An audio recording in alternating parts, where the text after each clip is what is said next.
socotaan in dacwadaasi u dhaxaysay gudoomiyaha golaha dhexe xisbiga maxamuud jaamac warfaa iyo maxamed kaahin axmed oo dacweysana ka ahaa in guddidu saaka ay si rasmiya u mudaysay dacwadii u dhaxaysay lana mudeeyay bacda ramadaan waraaqdaasana loo keenay guddida fulinta ku saxiixan guddida fulinta waxa saxiixay oo hoosta ka saxiixay xogeeyaha guud ee xisbiga which aanay ahayn nidaam maamul ma aha taas dacwaduna ay tahay dacwad miisaan leh xisbiguna xisbi miisaan la uu yahay ashkatada taalana miisaan leedahay dacwaduna u furmayso si furan oo de umadu waxa way ay dhageysanayso loona raacayo qawaaniinta dalka iyo xeer number 14 2023 wax ujeedada ugu weyn ee meesha noolagu yeedhan waxay document isweydaarin in wixii aan anagu gudbinayna iyaga loo gudbiyo waxa iyagu soo gudbiyeen anagana loo gudbiyo بسم الله الرحمن الرحيم الحمد لله رب العالمين وثناء الله والصلاة والسلام على أشرف الأنبياء والمرسلين سيدنا والنبينا محمد وعلى آله وصحبه أجمعين إلهي سبحانه وتعالى ما هذا أردن إسكاله إن سوق قارسيي بشهر رمضان بركة سنيد وعاوي النوع أسيديد إلهي نوحي نكبر إن كو الله تام ياله بشهر لما يستا لغا أقبله إنه إلهي نقدقه مرلبات waxaan ummadda jamhuuriyadda Soomaaliland aan halkan ka leenahay Ramadaan mubaarak ilaahay subxaanahu wa ta'ala taacadkiina hay naga aqbalo abaaraha jira allah inaga soo jabiyo wixii dhibaato oo dhan ilaahay fadliga Ramadaan tahay naga kor qaado ummadda jamhuuriyadda Soomaalilandna waa ummad awalba khayr iyo isku lahayd inay iscaawiso dadkeena biyo la'aantu ay haysana qof kastaba inuu maanka ku hayo wuxuu gaarsiin karo inuu gaarsiiyo waxa halka ku sugan gudoomiyada golaha dhexe ee xisbiga kulmiye mudane maxamuud jaamac warfaa ahna doodayga kale hata maanta xisbiga kulmiye sharciyad qaanuuniya haysta waxa caawan kulan warbaahineedkan aan u qabanay maadaama dadku ay dharaartii sooma yihiin inaanu la socodsiino hawsha xisbigu halkay marayso saaka oo ahayd maalin salaasaa waxaa xarunta guddiga diiwaangelinta iyo ururadii ansixinta xisaabta qaranka tagay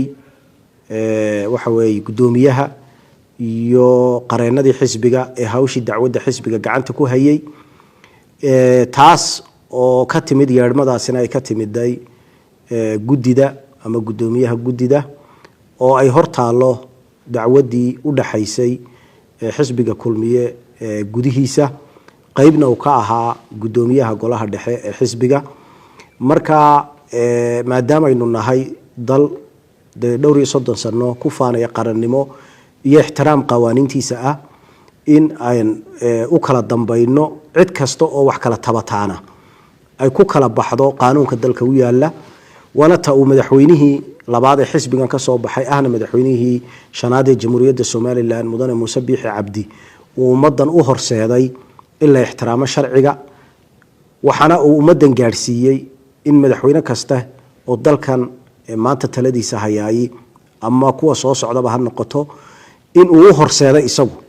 ila ixtiraamo sharciga inaan doorashooyinka la faragelin inaan arrimaha xisbiyada la faragelin taasina waataynu ku kornay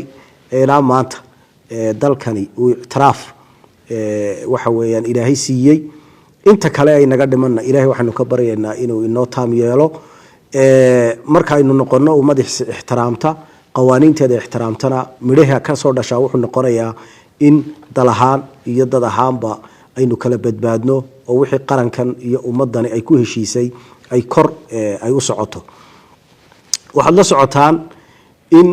dacwadaasi u dhaxaysay gudoomiyaha golaha dhexe xisbiga maxamuud jaamac warfaa iyo maxamed kaahin axmed oo dacweysana ka ahaa in guddidu saaka ay si rasmiya u mudaysay dacwadii u dhaxaysay lana mudeeyay bacda ramadaan أما رمضان كدب دائما يمكن طبعا كي هرانا أي جبجبيه هنا دمات إنه وحوي عاوز سديت شوقنا بالعبادة أي تهاي ضدكنا أي كلام مقيهين دعودنا أي تهاي دعود ميزان له حزبنا حزب ميزان له وياهي أشكتها تعلنا ميزان له هذا هاي دعودنا أفر ما يسو صفرا أو ده ومد وحوي دقيسان يسو لونا راعيو قوانين تدلك يحير نمبر 14 2023 دوانا ده وحوي وحكي بدر يا كابس اللي بسميه دورشدي إنه قبصونت لبادي يكون يو أفريل لباتنكي مركا دعوة داسي وحلا مديي أو سر رسمي له مديي أنه بهوين تحسبك كل ميعة وشيء إنه بعد رمضان تا هلا الصعدة وايو وإن ده الرمي حسبك هالك السعودان dadka lala wadaaga annagana u xil saaran in hawshaasi aanu mar walba dadka xisbiga aanu u sheegno taas waa taas waxay gudbiyeen oo dhinaca kale ay gudbiyeen warqad ay ku saxeexay yihiin xubno guddi fulineeda oo la leeyahay waxay xilka ka qaadeen gudoomiyaha golaha dhexe ama golaha dhexe ha fadhiisto ama yaanu fadhiisanba ama ha jirta ama yaani jirin midna de horta awood dastuurka xisbiga ah uma la gudoomiye golaha dhexe in xilka ka qaadaan taana waxa marxaati cad oo burinaysa warqadii koobaad gudoomiyihii hore ee xisbigu soo saaray ahayd maxamuud jaamac warfaabaan xilna ka qaaday shaqadiina ka caydiyay xubinnimadina aan kala noqday kuma jirto anoo cuskanaya ama ka duulaya go'aanka guddida fulinta marka waad garan kartaa inay gacan ku rimis tahay dhawaana la sameeyay taana qareenadu saaka si hordhaca waxay ugu sii sheegeen guddida in marka kiisku furmo ay codsan doonaan xubnaha ku saxeexa warqadaasi in dhaar la mariyo oo warqadaasi isla maalintaaba ila saxeexay de dhaar lagu mariyo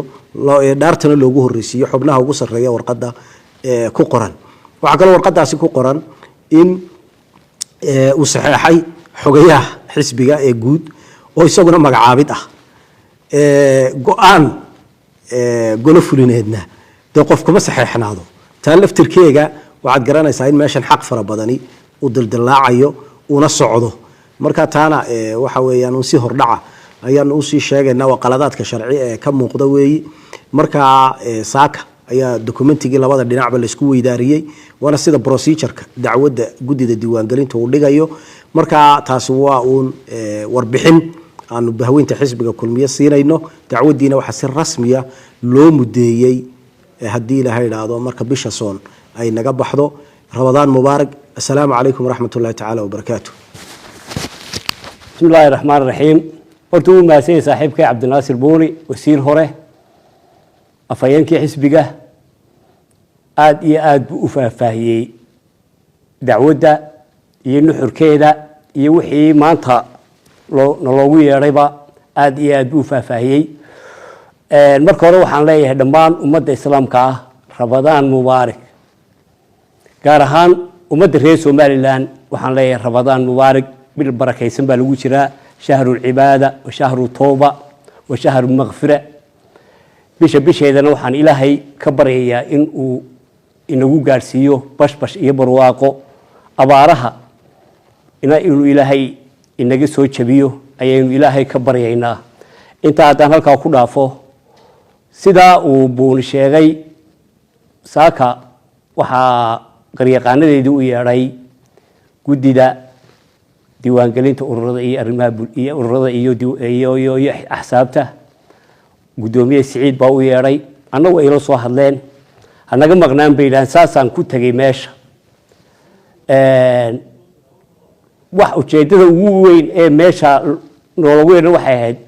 waxay document is weydaarin in wixii aan anagu gudbinayna iyaga loo gudbiyo waxa iyagu soo gudbiyeen annagana loo gudbiyo laakiin mid baa ka soo dhaxbaxday waxa ka soo dhaxbaxday waraaq ila waxa la yiraahdo school meel oo saxto warna iskuma seekana shirkeyga shiraayada ka soo horeeyay waan ku cadeeyay in imaka wax la saxeexayo Soomaad garan marka kulay iyo kulayba warka waanu sii haynay waraaqdaasa naloo keenay guddida fulinta ku saxeexan guddida fulinta waxa saxeexay oo hoosta ka saxeexay xogeeyaha guud ee xisbiga which aanay ahayn dee nidaam maamul ma aha taasi soomaad garan dabeedna waxaan isla garanay markii aanu isla eegnay rabadaanta iyo culayskeeda iyo hawlaheeda iyo dadka kale maqnaanshihiisaba markaan isla eegnay waxaanu isla garanay bacda ramadaan in la mudeeyo arinta dacwadana maca civil society-ga loo yeero dacwad weyn oo miidiyaha civil society-ga